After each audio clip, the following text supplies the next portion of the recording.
এটা হলো আয়ুর্বেদিক তুলসী রস। ফার্স্টে তুলসী পাতাগুলোকে ছিঁড়ে ভালো করে ধুয়ে তারপর জলে বয়েল করতে দিতে হবে। আর এই জল 1 লিটার জলে বয়েল করতে দিতে হবে। আর এর মধ্যে আদা কুড়িয়ে দেওয়া আছে আর 1 চামচ মধু দেওয়া আছে।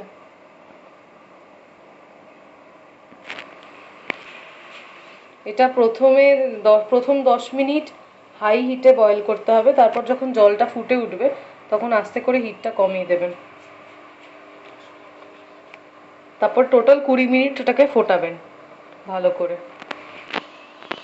প্রথম 10 মিনিট পর জলের কালারটা খানিকটা এরকম হয়ে যাবে, ব্রাউন হয়ে যাবে।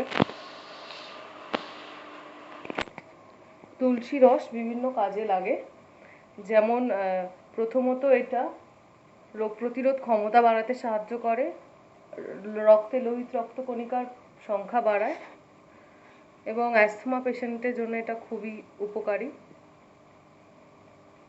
এটা সর্দি কাশির সময়ও খুব সাহায্য করে, সর্দি ওরালি বের করতে সাহায্য করে। এবারে এটাকে খানিকক্ষণ চাপা দিয়ে সেদ্ধ করুন। এবার এটাকে ওভেন থেকে নামিয়ে ঠান্ডা করুন। এটাকে এরকম দেখতে হবে, অনেকটা সবুজ রঙের। এবারে এটাকে ছাঁকতে হবে ভালো করে, এভাবে জুসটাকে ছাঁকতে হবে।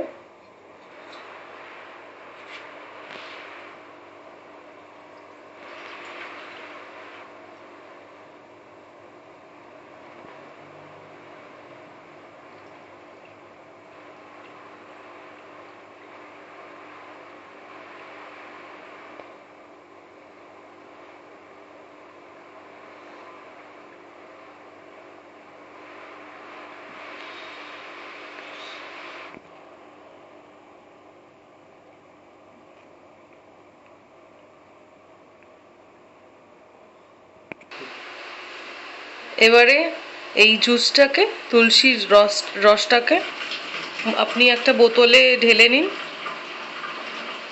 এইভাবে আস্তে আস্তে ঢেলে নিন, ঠান্ডা করার পরে ঢালবেন। তুলসী রসটাকে বোতলে স্টোর করে আপনি রেফ্রিজারেটরে রেখে দিন। এটাকে বাইরে গরমে রাখলে এটা নষ্ট হয়ে যেতে পারে। আর এটা আপনি দিনে 2বার খাবার পর 20 ml থেকে 20 ml থেকে 30 ml খাবেন, তাহলে আপনি উপকার পাবেন। দিনে 2বার করে খেতে হবে। এরপর বোতলটিকে ফ্রিজে স্টোর করুন।